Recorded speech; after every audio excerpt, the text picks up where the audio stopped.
Question number 1. Mount బాటన్ ప్రణాళిక ప్రకారం భారత స్వాతంత్ర చట్టాన్ని బ్రిటిష్ పార్లమెంటు ఏ తేదీన ఆమోదించటం జరిగింది?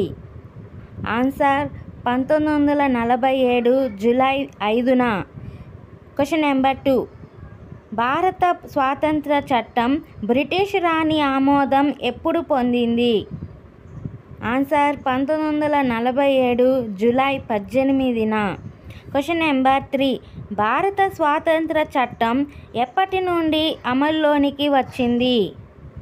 ఆన్సర్ 1947 ఆగస్టు 15 నుంచి.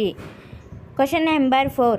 బ్రిటిష్ ప్రభుత్వం భారతదేశానికి రాజ్యాంగం ఉండాలన్న భావనను ఏ ప్రతిపాదనతో అంగీకరించింది? ఆన్సర్ 1940 ఆగస్టు ప్రతిపాదనతో. Question number 5. భారత రాజ్యాంగం ఎవరి చేత తయారు చేయబడింది? ఆన్సర్ రాజ్యాంగ సభ చేత. Question number 6.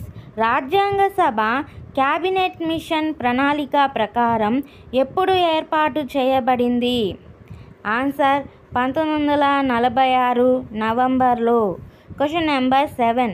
రాజ్యాంగ సభ ఏర్పాటు చేసినప్పుడు సభ్యుల సంఖ్య ఎంత? ఆన్సర్ 389. Question number 8.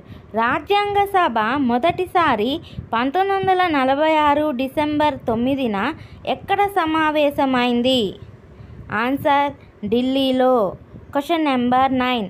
రాజ్యాంగ పూర్తికాల అధ్యక్షుడిగా 1946 డిసెంబర్ 11న ఎవరు ఎన్నిక అయ్యారు? Answer doctor Rajendra Prasad. Question number 10. రాజ్యాంగ సభ రాజ్యాంగం తయారు చేయటానికి ఎన్ని కమిటీలను ఏర్పాటు చేసింది? ఆన్సర్ 13 కమిటీలను. Question number 11. రాజ్యాంగ సభ ఎప్పుడు ముసాయిదా సంఘాన్ని ఏర్పాటు చేసింది? ఆన్సర్ 1947 ఆగస్టు 29న.